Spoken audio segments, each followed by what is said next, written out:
Good afternoon, everyone. My name is Raiida Thompson, and I am a part of this community college. I work in the HSI-STEM grants office as a Transfer Alliance coordinator. I want to thank Dr. Piper and Arise for asking me to speak to you today. I understand this is the last Ken talk in this series, so I feel quite honored to be the one to close it out for you. What I will be speaking to you today about is the third risk factor to student success. But before I delve into the meat of the matter, I would like to present to you two scenarios. And I would like for you to pretend to be students. Those of you in the room who are students or had been students not too long ago, this should be an easy exercise for you to imagine. But for the rest of us, imagine you're a student who's in need of help. You've been assigned an assignment by your English professor or teacher to write an essay. And you go to a writing center or tutoring center and you meet with a tutor. And the tutor says, write whatever you would like. I want you to find whatever interests you, and we'll go from there. Scenario one. Scenario two, same thing, the same student. You visit the writing center or the tutoring center or whatever support services you have for you as a student. You meet with the tutor, and the tutor asks you questions about the assignment, sits down with you and brainstorms some ideas, and then asks you to see if any of those ideas speak to you. This is exactly what I'm going to talk to you about. The social interactions, the norm of communications that we have with our students that could be the source of success for them or lack thereof. The scenario one was actually something that was expressed by a student who felt overwhelmed by the task. And when they sought help, that was the guidance they were given. And so they felt alone, they felt lost, they didn't know how to proceed. I don't know about you, but whenever I'm asked to write something, I usually have a white page in front of my face for a very long time, trying to come up with ideas. And so what I want to speak to you about and what I want to share with you is nothing that I came up with on my own. It's nothing that I researched or studied. It's something that I learned through a conference I attended a few months back at UCSD on social mobility and student success. I had never connected the two together before, but after this conference, I was blown away by what I learned from the speakers that were present there. Especially and specifically, I was very fascinated by the study and research that was done by Dr. Nicole Stevens and her research team. Dr. Nicole Stevens is a social psychologist, and she worked with 4 other professors, 2 of them from the Bay Area, one actually from San Jose State, and the other from Stanford, and the other 2 were from the University of Arizona. They were all social psychologists, and they wanted to explore this. They wanted to study and look at why, compared to continuing generation, first-generation students still show this. Those results are still prevalent with first-generation students, low-income students, and students who come from working background. Why do they drop out more? Why do they take fewer credits? Why do they have lower grades? All these things have been documented and researched and well written about. What's been documented as well and written about and well researched are some of the factors that contribute to this, such as economic factors. We all know that. We also know the academic skills that have been identified as maybe factors.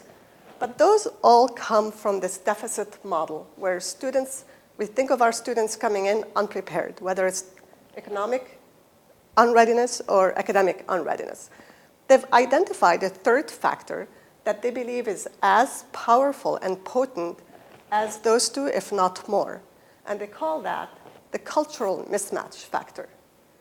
The cultural mismatch factor, this little tiny thing at the top of this pyramid, is what leads to this disparity in academic achievement and the social inequalities that universities, ironically, are trying to narrow by giving an education to students.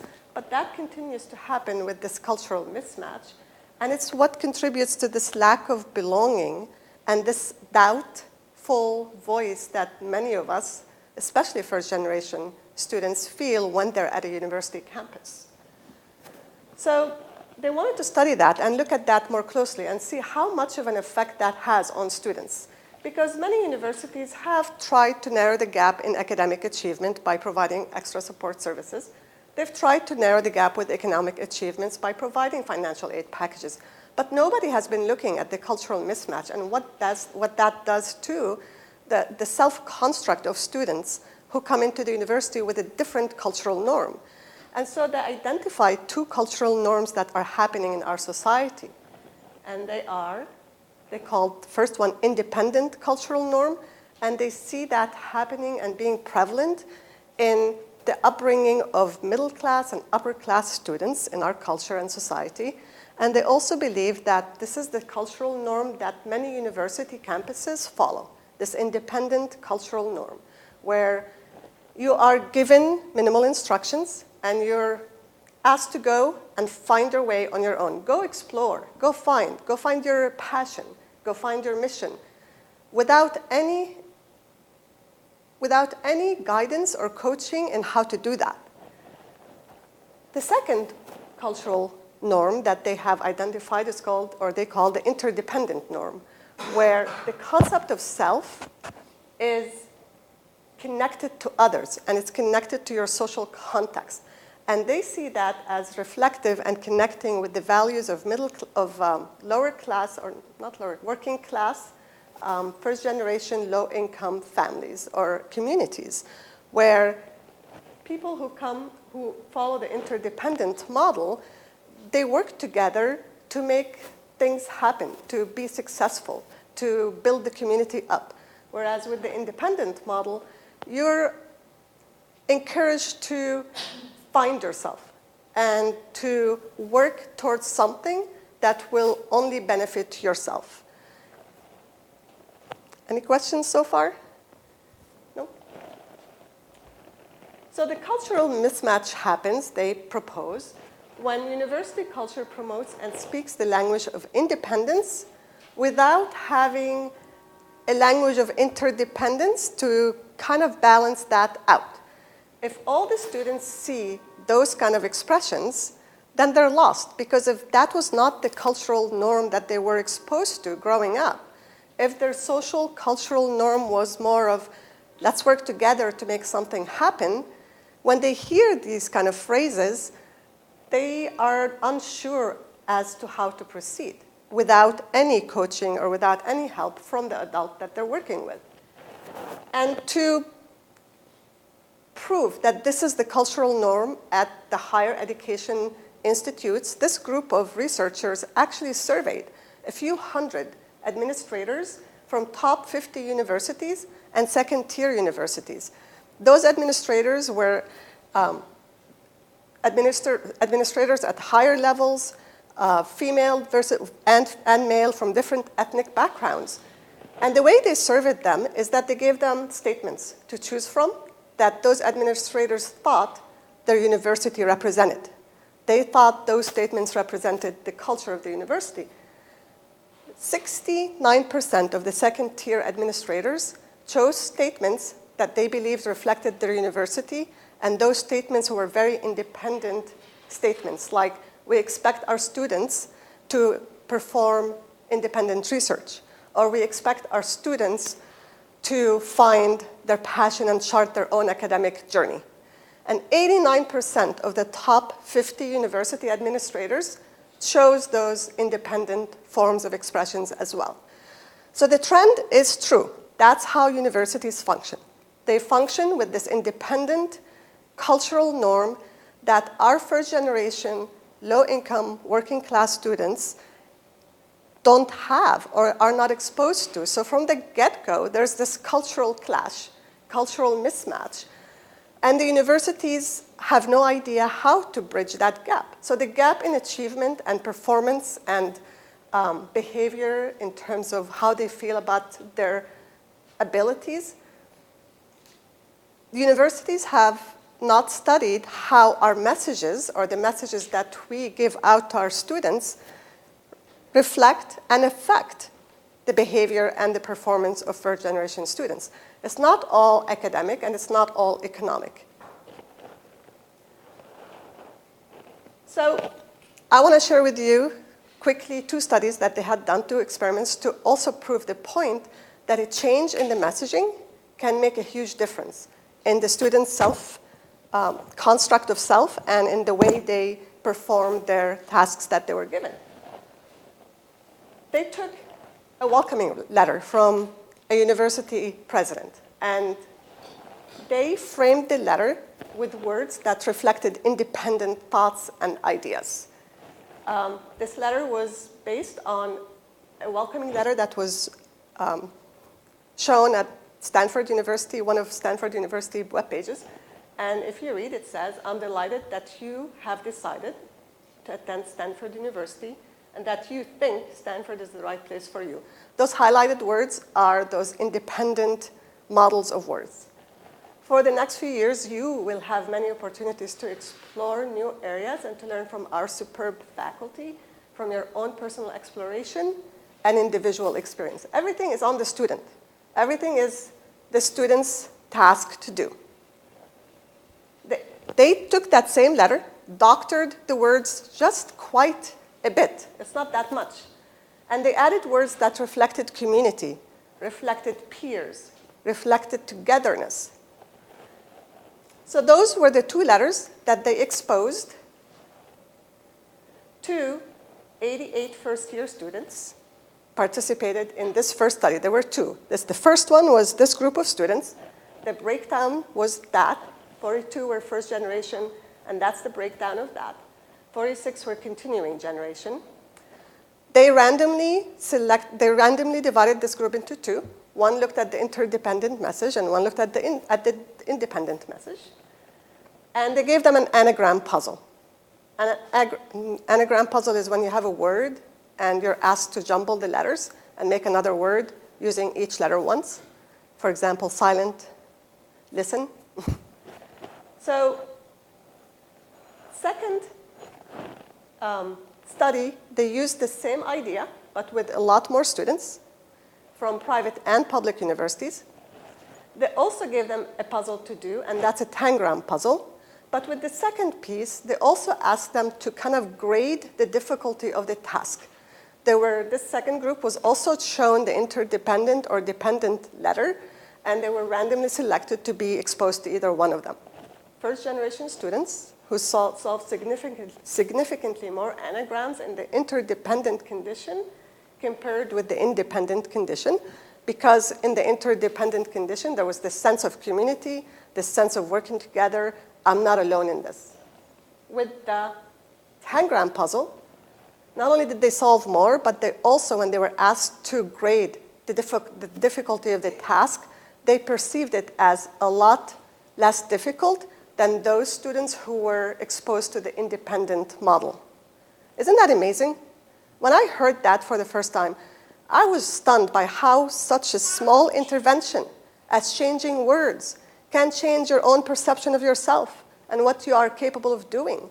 And it made me think, God, what can we do? Imagine what we can do with our students when we understand the social construct, the social context that they come from. They come from a social context, as I said, where the community works together to help each other. Why not do that at the university level or college level? Here's the results in pictures. The arrows show the interdependent result with the tangrams, how many tangrams were solved correctly and how many perceived the task as difficult or not. And that's a mean average there. So right now, I would like to also, I came back from this conference wanting to learn more about this. I was researching like crazy because I was just enamored by this topic. So I found another study that was done by another Stanford social psychologist named David Yeager.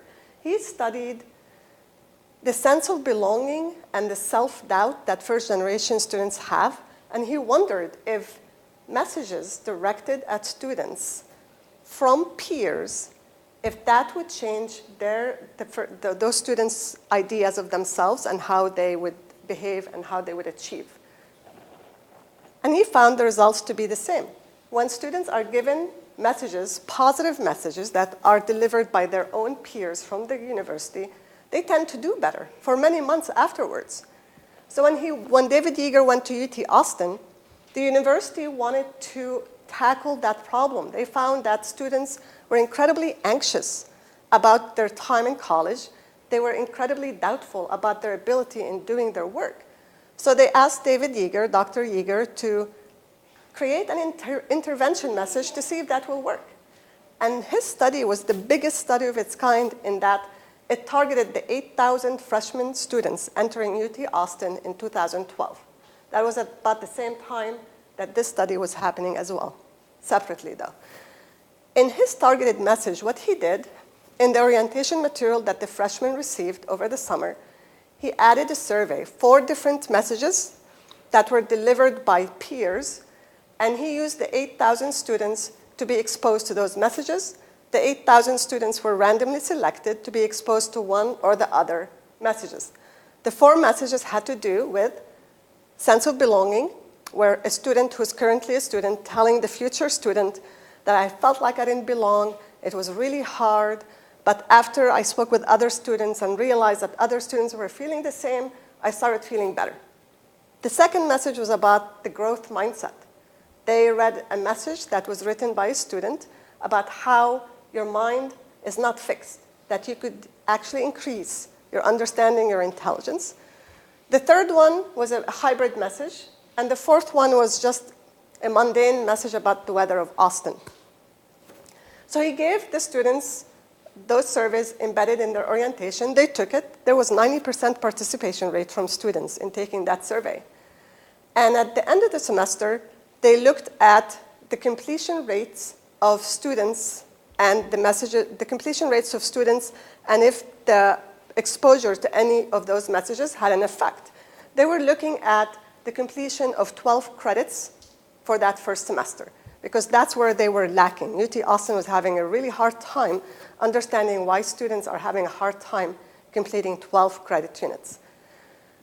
At the end of that first semester, they found out that from the groups of students who were exposed to the 4 different messages, from each group, the first-generation students, the low-income students, who were exposed to the belonging and to the mindset messages, actually completed 12 credit units, and the completion rate, as compared to other completion rates in other years, went up 4 percentage points, from 82% to 86%.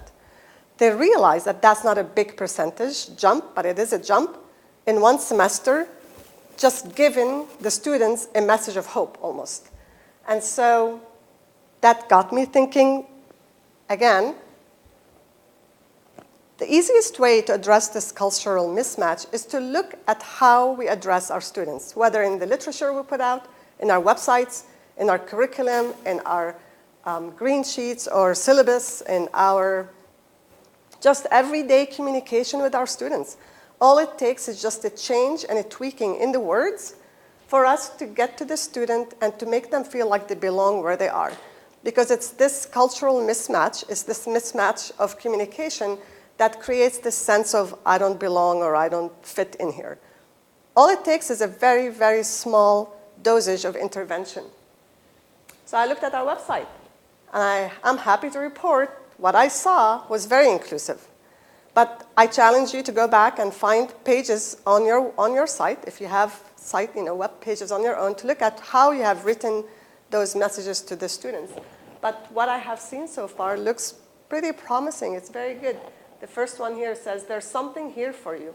We are committed to your success. I mean, that's pretty inclusive. You're not here alone. I'd read this message, and if I were a student, I wouldn't feel like I was alone in this.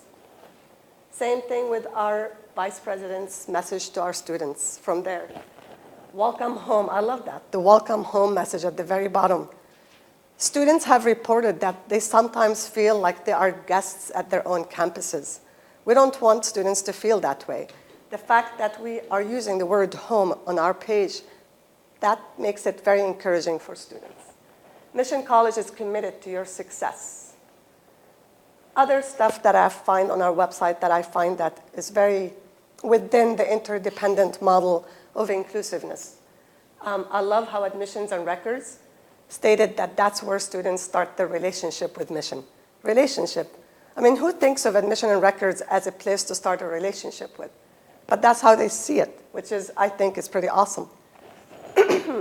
Feel free to stop by our Welcome Center. Let us help you.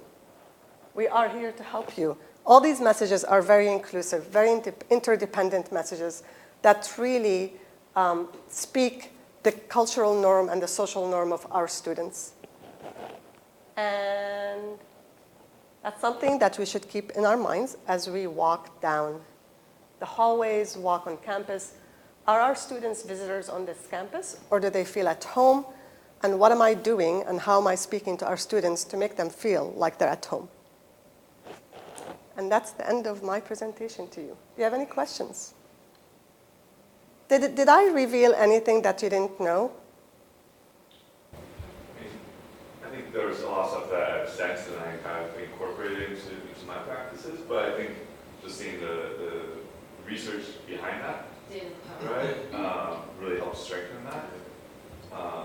One thought that was coming to mind is that, we can change our messaging and kind of make some changes to our website. And we also need to make changes within ourselves, and again, that cultural mismatch, right? So how do you shift the culture of the college to reflect the messaging in print, right? Yeah. And I don't think we need a giant, I think that this is happening in many circles, as reflected on our website. Mm-hmm. I think many people are walking that walk. Yes. And we know that in many cases that isn't necessary. Yeah. Right? And so just thinking about how we can all be more intentional in those day-to-day, as you say, walking down the hallway. Yeah. Right? Keep thinking about that. But what was actually really fascinating to me was when, with the studies that they had done, talking about interdependent and independent models, I found it really fascinating as well that the motives for students to attend higher education, to go to college, first-generation students' motives are highly interdependent. They want to go to college for what? To help their families, to give back to their community, to be a role model for their younger siblings, to be there for their parents. All of their motives were interdependent motives that really align with the interdependent social construct that they had been exposed to. So all that package right here of interdependence really does clash with the independent model that we have at the university. If, not to say that the independent model is bad, but if that's all that's offered, that's when your cultural mismatch happens. And continuing generation students, when they were asked, why are you attending college? All their reasons were very independent and very involved with their own development and growth aside and outside of their society and community and families and brothers or sisters. I found that really interesting. And it speaks volumes, right? If our students are coming to our colleges because they want to help their community and their family, but they're here and they feel like they're all alone because this community doesn't understand that idea, that is where the mismatch happens and where that, this divide starts happening and the self-doubt starts creeping in. But I thought that was quite interesting. And by the way, all these studies that I showed you with the tangram pieces and the anagram pieces and the independent, interdependent, they also found that had no effect on the continuing generation students. So if we were to change our wordings, or if we were to change, or any university to change its websites to include a language that's more interdependent, or to have their class work and class syllabi sheets changed into wordings of interdependence, it's not going to affect the other students. What it does, what those research have shown, is that the only thing that it affected was a positive result for the first-generation low-income students.